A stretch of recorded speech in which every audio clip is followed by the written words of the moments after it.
تو سب سے پہلے یہ سمجھ لیجئے کہ عقیدہ کسے کہتے ہیں۔ تو عقیدہ لغت میں مضبوط بندھی ہوئی گرہ کو کہتے ہیں۔ شریعت کی اصطلاح میں عقیدہ دین سے متعلق اس بات کو کہتے ہیں جو دل میں اس طرح جم جائے کہ اس کے خلاف سوچنے یا عمل کرنے کی ہمت نہ ہو، اس کے خلاف سننے یا دیکھنے سے دل پر چوٹ لگتی ہو۔ عقیدہ کسی اچھی بات کا بھی ہو سکتا ہے اور بری بات کا بھی ہو سکتا ہے۔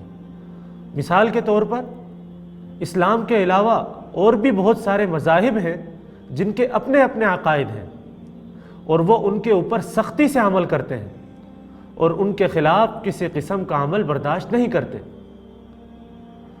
اب میں آپ کے سامنے اسلام کے بنیادی عقائد ایک ایک کر کے ذکر کروں گا۔ چنانچہ اسلام کا سب سے بنیادی اور پہلا عقیدہ توحید ہے، اور مسلمان ہونے کے لیے توحید یعنی اللہ تعالیٰ کو ایک جاننا اور ماننا بنیادی شرط ہے۔ یہی وجہ ہے کہ اللہ تعالیٰ نے جتنے انبیاء اکرام علیہ السلام دنیا میں بھیجے ان سب کا بنیادی پیغام توحید ہی تھا۔ اس کے ساتھ ساتھ قرآن و سنت میں ہمیں جگہ جگہ عقیدہ توحید کی تائید اور تاکید ملتی رہتی ہے کہ اللہ تعالیٰ ہی واحد و یکتا ہے، اس کا کوئی شریک نہیں، وہی ہے جس نے کائنات اور اس میں موجود ہر چیز کو پیدا کیا ہے، اور وہی اس کا خالق و مالک ہے۔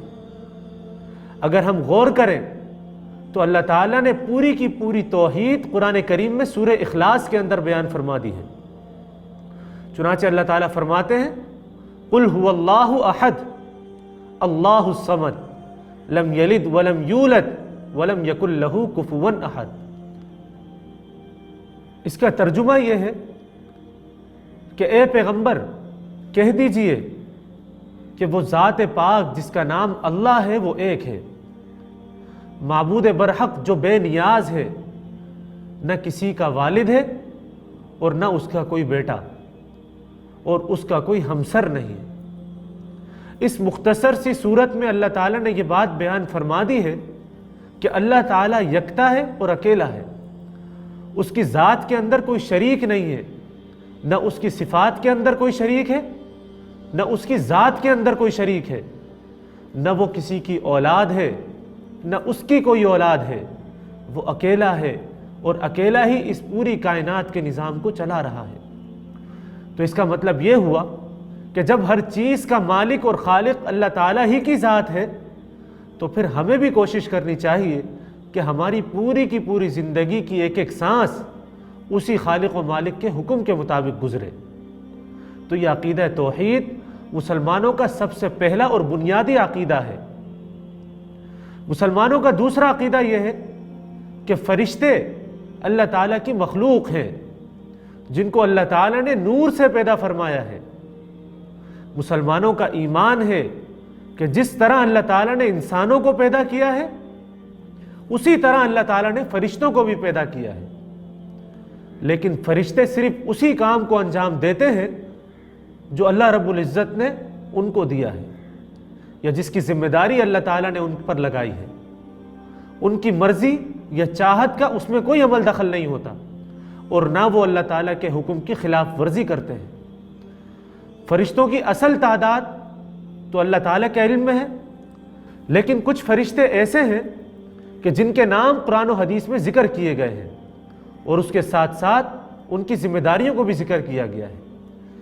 چنانچہ ان فرشتوں میں سے ایک جبریل علیہ السلام ہیں جو کہ وحی لانے کا کام کرتے ہیں اور اللہ تعالیٰ کے پیغامات انبیاء اکرام علیہ السلام تک پہنچانا ان کی ذمہ داری ہے۔ دوسرے فرشتے اسرافیل ہیں جو کہ قیامت کے دن سور پھونکیں گے۔ تیسرے فرشتے میکائیل ہیں جو کہ اللہ تعالیٰ کی طرف سے بارش برسانے اور رزق پہنچانے کے ذمہ دار ہیں۔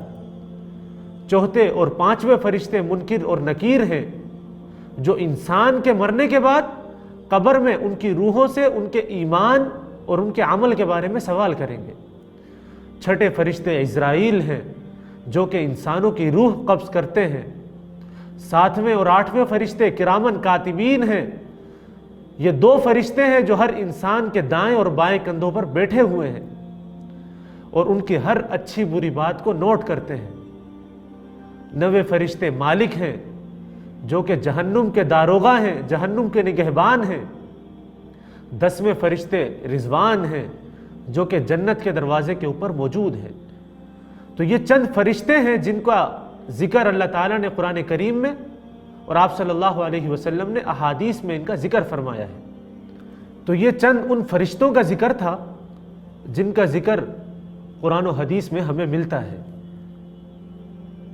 مسلمانوں کا تیسرا اہم عقیدہ تمام انبیاء اکرام علیہ السلام اور رسولوں پر ایمان لانا ہے۔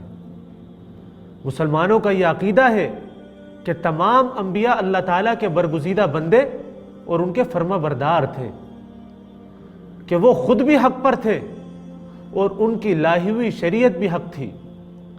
وہ گناہوں اور غلطیوں سے پاک صاف تھے اور اللہ تعالیٰ کے وہ منتخب بندے تھے جن کو اللہ تعالیٰ نے لوگوں کی ہدایت کا راستہ بتانے اور برائی کے راستے سے روکنے کے لیے دنیا میں بھیجا تھا۔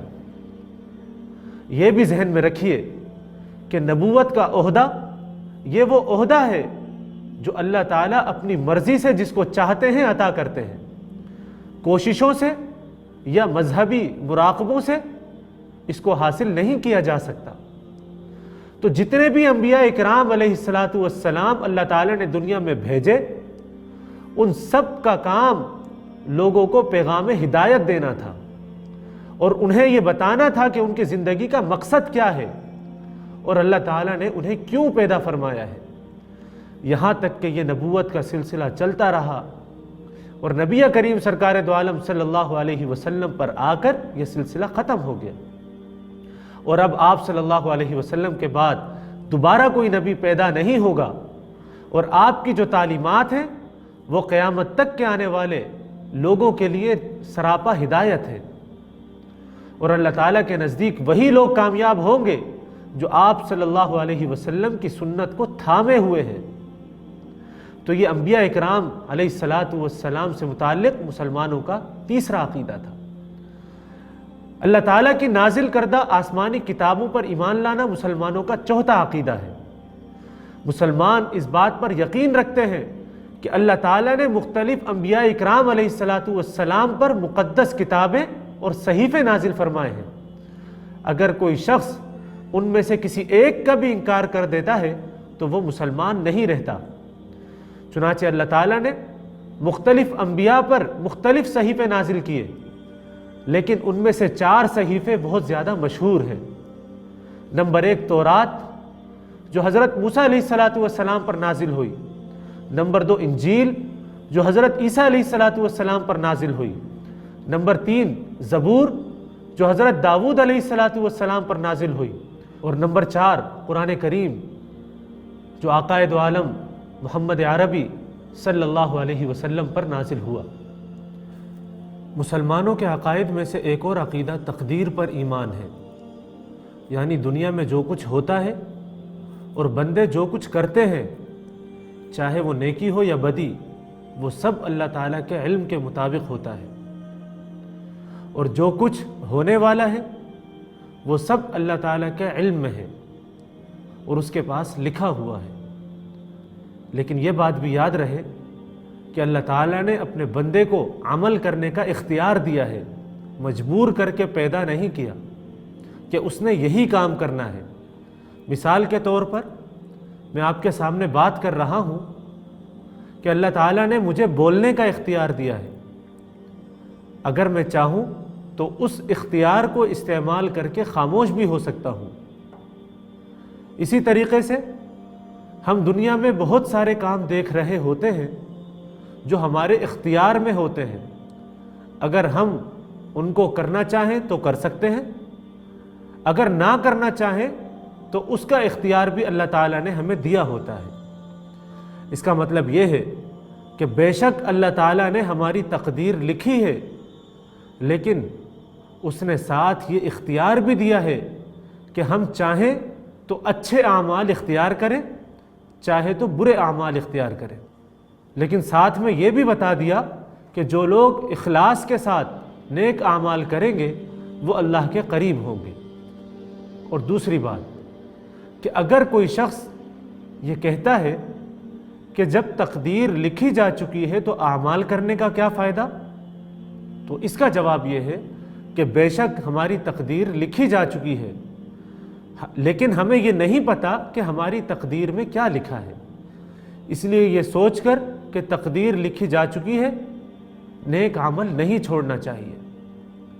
اب یہاں پر ایک سوال یہ پیدا ہوتا ہے کہ کیا تقدیر تبدیل ہو سکتی ہے یا نہیں؟ تو اس کا جواب یہ ہے کہ تقدیر کی دو قسمیں ہیں۔